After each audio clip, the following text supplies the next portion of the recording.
नमस्कार दोस्तों, MS Hindi academy में आपका हार्दिक स्वागत है। आज है 29 जुलाई और 29 जुलाई के सभी महत्वपूर्ण करंट अफेयर क्वेश्चन को हम आज देखने वाले हैं। तो चलिए दोस्तों शुरू करते हैं हमारा आज का वीडियो। हमारा आज का पहला क्वेश्चन है, डेयर टू ड्रीम 2.0 नवाचार प्रतियोगिता का शुभारंभ किसने किया है? तो इस प्रतियोगिता का शुभारंभ डीआरडीओ ने किया है। डीआरडीओ ने 27 जुलाई 2020 को पूर्व राष्ट्रपति एवं प्रख्यात वैज्ञानिक missile man doctor Abdul Kalam की 5वीं पुण्यतिथि के अवसर पर नवाचार प्रतियोगिता डेयर टू ड्रीम 2.0 का शुभारंभ किया है। डेयर टू ड्रीम 2.0 देश के इनोवेटर्स एवं स्टार्टअप्स को बढ़ावा देने के लिए एक नवाचार प्रतियोगिता है। बाकी डीआरडीओ की बात करें तो डीआरडीओ की स्थापना हुई थी 1958 में, 1958 में, और 1958 से आप याद रखेगा कि नासा जो कि अमेरिका की स्पेस एजेंसी है, इसकी स्थापना भी 1958 में ही हुई थी। डीआरडीओ का हेडक्वार्टर है नई दिल्ली में और इसका उद्देश्य यानी कि मोटो जो है बलस्य मूलम विज्ञानम, जो कि संस्कृत वाक्य है, ये इसका मोटो है। ठीक है। बाकी डीआरडीओ के प्रमुख हैं जी सतीश रेड्डी। और डीआरडीओ अभी न्यूज़ में रहा था क्योंकि डीआरडीओ ने ध्रुवास्त्र मिसाइल का परीक्षण किया था। साथ ही साथ भारत नाम से स्वदेशी ड्रोन भी इन्होंने विकसित किया था और आईआईटी हैदराबाद में रिसर्च सेल स्थापित करने की घोषणा भी डीआरडीओ ने की थी। ठीक है, तो इतना आप ध्यान रखिएगा। अगले क्वेश्चन की तरफ बढ़ते हैं। हमारा दूसरा क्वेश्चन है, नेबरहुड फर्स्ट पॉलिसी के तहत भारत ने किस देश को 10 रेल लोकोमोटिव सौंपे हैं? तो भारत ने नेबरहुड फर्स्ट पॉलिसी के तहत बांग्लादेश को 10 रेलवे लोकोमोटिव सौंपे हैं और भारत से हाल ही में पहली कंटेनर ट्रेन भी बांग्लादेश को रवाना की गई थी। ठीक है। बाकी बांग्लादेश की बात करें तो बांग्लादेश की राजधानी है ढाका, मुद्रा है यहाँ की टका, प्रधानमंत्री हैं शेख हसीना और राष्ट्रपति हैं अब्दुल हामिद। और बांग्लादेश अभी न्यूज़ में रहा था क्योंकि बांग्लादेश में फ्री इंटरनेट को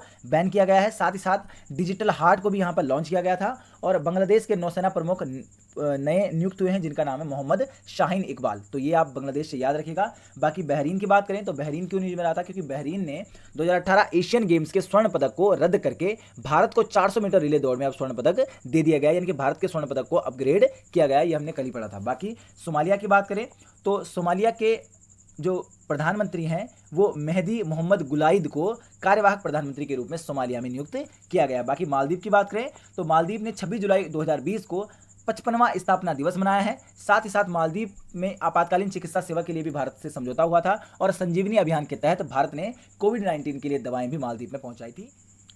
हमारा अगला क्वेश्चन है, हाई रेजोल्यूशन मैपिंग सैटेलाइट जियान 3 किसने लॉन्च किया है? तो चीन ने जियान 3 हाई रेजोल्यूशन मैपिंग सैटेलाइट को लॉन्च किया है और अभी हाल ही में तियानियन 1 को भी चीन से ही लॉन्च किया गया था। बाकी अमेरिका की बात करें तो अमेरिका में कल ही हमने पढ़ा था कि अमेरिका के राज्य टेक्सास से हरिकेन हन्ना जो कि उष्णकटिबंधीय चक्रवात है, ये टकराया है। ठीक है। बाकी इजराइल के साथ भारत ने कोविड-19 के तेज परीक्षणों के लिए समझौता किया है और श्रीलंका के साथ आरबीआई ने 400 मिलियन के मुद्रा विनिमय पर हस्ताक्षर किए हैं। तो ये आप ध्यान रखिएगा।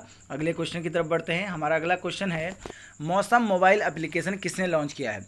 तो मौसम मोबाइल एप्लीकेशन को भारत के केंद्रीय स्वास्थ्य मंत्री डॉक्टर हर्षवर्धन ने लॉन्च किया है। पृथ्वी विज्ञान मंत्रालय के 14वें स्थापना दिवस पर मौसम ऐप को लॉन्च किया गया है और इसे Indian institute of tropical metrology Pune तथा इंडियन मेट्रोलॉजिकल डिपार्टमेंट ने विकसित किया है।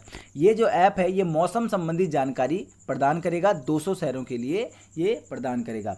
और बाकी अभी हाल ही में डॉक्टर हर्षवर्धन जी ने महाराष्ट्र के मुख्यमंत्री उद्धव ठाकरे जी के साथ आई फ्लोज चेतावनी को भी लॉन्च किया था। और हर्षवर्धन जी की बात करें तो ये चांदनी चौक दिल्ली से सांसद हैं। बाकी और पृथ्वी विज्ञान मंत्रालय भी इन्हीं के पास है। ठीक है। अमित शाह की बात करें तो अमित शाह वृक्षारोपण अभियान को इन्होंने शुरू किया था और कुमार सशक्तिकरण योजना के 100 प्रशिक्षितों को 100 चौक इन्होंने गांधीनगर संसदीय क्षेत्र में वितरित किए थे। ठीक है, ये आप ध्यान रखिएगा। अगले क्वेश्चन की तरफ बढ़ते हैं। हमारा अगला क्वेश्चन है, भारतीय रेलवे के आईआरसीटी ने रुपे प्लेटफॉर्म पर सह ब्रांडेड संपर्क रहित क्रेडिट कार्ड किस बैंक के साथ लॉन्च किया है? तो ये जो क्रेडिट कार्ड है ये एसबीआई यानी कि भारतीय स्टेट बैंक के साथ रुपे कार्ड ने मिलकर आईआरसीटीसी के साथ मिलकर एक नया RuPay card IRCTC SBI RuPay card launch किया है। इससे क्या होगा? तो इससे एसी और सीसी क्लास की रेल टिकट बुकिंग पर 10% वैल्यू बैक रिवॉर्ड पॉइंट दिए जाएंगे। बाकी आईआरसीटीसी की बात करें तो Indian railway catering and tourism corporation इसकी फुल फॉर्म है और इसकी स्थापना हुई थी 27 सितंबर 1999 को। हेडक्वार्टर इसका नई दिल्ली में है और इसके चेयरमैन और मैनेजिंग डायरेक्टर हैं महेंद्र प्रताप। बाकी एसबीआई की बात करें तो एसबीआई के जो चेयरमैन हैं उनका नाम है रजनीश कुमार और एसबीआई जनरल इंश्योरेंस के सीईओ जो कि नए नियुक्त हुए हैं उनके बारे में हमने पढ़ा था, प्रकाश चंद्र कंडपाल, ये एसबीआई जनरल इंश्योरेंस के नए सीईओ नियुक्त हुए हैं। बाकी रुपे कार्ड की बात करें तो रुपे कार्ड की शुरुआत 8 मई 2014 को भारत के उस समय के राष्ट्रपति प्रणब मुखर्जी ने की थी। ठीक है, बाकी बैंक ऑफ महाराष्ट्र की बात करें तो बैंक ऑफ महाराष्ट्र ने ओमनी चैनल सुरक्षा के लिए यूनिकेन के साथ समझौता कर लिया है। ठीक है, ये आप ध्यान रखिएगा। अगले क्वेश्चन की तरफ बढ़ते हैं। हमारा अगला क्वेश्चन है, हाल ही में किस राज्य ने वन उत्पाद क्लस्टर बनाने की घोषणा की है? तो उड़ीसा राज्य ने वन उत्पाद क्लस्टर बनाने की घोषणा कर दी है। तो उड़ीसा की बात करें तो उड़ीसा की राजधानी है भुवनेश्वर और कुछ योजनाओं की बात करें तो बलराम योजना, मो जीवन और मो प्रतिभा पहल ये उड़ीसा से संबंधित है। साथ ही साथ सबुजा उड़ीसा पहल भी उड़ीसा से ही संबंधित है। उड़ीसा के मुख्यमंत्री हैं नवीन पटनायक और नवीन पटनायक जी को PETA hero to animal award से भी सम्मानित किया गया था। बाकी बिहार की बात करें तो बिहार में अभी हाल ही में डीआरडीओ ने कोविड रोगियों के लिए 2 अस्थायी अस्पताल बनाए हैं, 2 टेम्परेरी हॉस्पिटल का यहाँ पर निर्माण किया गया है। दिल्ली की बात करें तो दिल्ली क्यों न्यूज में रहा था? क्योंकि दिल्ली सरकार ने रोजगार बाजार पोर्टल को लॉन्च किया था और उत्तर प्रदेश में नवीन रोजगार छतरी योजना को लॉन्च किया गया। ये आप ध्यान रखिएगा। अगले क्वेश्चन की तरफ बढ़ते हैं। हमारा अगला क्वेश्चन है, the India way strategies for an uncertain world पुस्तक किसने लिखी है? तो ये जो पुस्तक है ये पुस्तक भारत के विदेश मंत्री एस जयशंकर ने लिख दी है। एस जयशंकर ने भारत की विदेश नीति के 3 बोझ पर केंद्रित इस पुस्तक को लिखा है। और एस जयशंकर की बात करें तो एस जयशंकर जो हैं गुजरात सीट से राज्यसभा सांसद हैं और भारत के विदेश मंत्री वर्तमान में हैं। ठीक है, और बाकी राज्यसभा से हमने पढ़ा था एक योजना को, कर्मचारी कल्याण योजना, ये राज्यसभा द्वारा शुरू की गई है।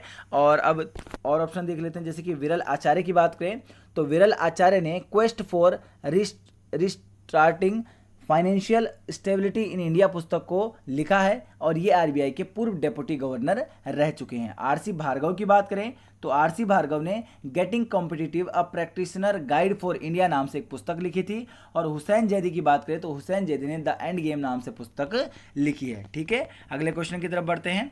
हमारा अगला क्वेश्चन है, हाल ही में किस राज्य ने नई औद्योगिक नीति को मंजूरी दी है? तो कर्नाटक कैबिनेट ने हाल ही में नई औद्योगिक नीति वर्ष 2020 से 25 के लिए मंजूरी प्रदान कर दी है। बाकी कर्नाटक सरकार ने ही हाल ही में कर्नाटक डिजिटल अर्थव्यवस्था मिशन को भी मंजूरी प्रदान की थी। कर्नाटक के मुख्यमंत्री हैं बीएस येदियुरप्पा, गवर्नर हैं यहाँ के वाजुभाई वाला। ठीक है, बाकी गुजरात की बात करें तो गुजरात में शहद परीक्षण प्रयोगशाला की शुरुआत की गई थी।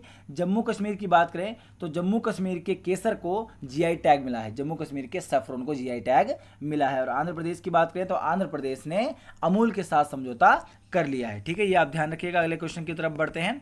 हमारा अगला क्वेश्चन है, हाल ही में 2 बार की ऑस्कर विजेता अभिनेत्री का निधन हुआ है, निधन फ्रांस में हुआ है। उनका क्या नाम है? तो उनका नाम है ओलिविया डी हैविलैंड। इनका हाल ही में निधन हुआ है। इनका जन्म हुआ था 1 जुलाई 1916 को और जापान में इनका जन्म हुआ था। 104 वर्ष की उम्र में इनका निधन हुआ है। ये विख्यात अभिनेत्री रही हैं।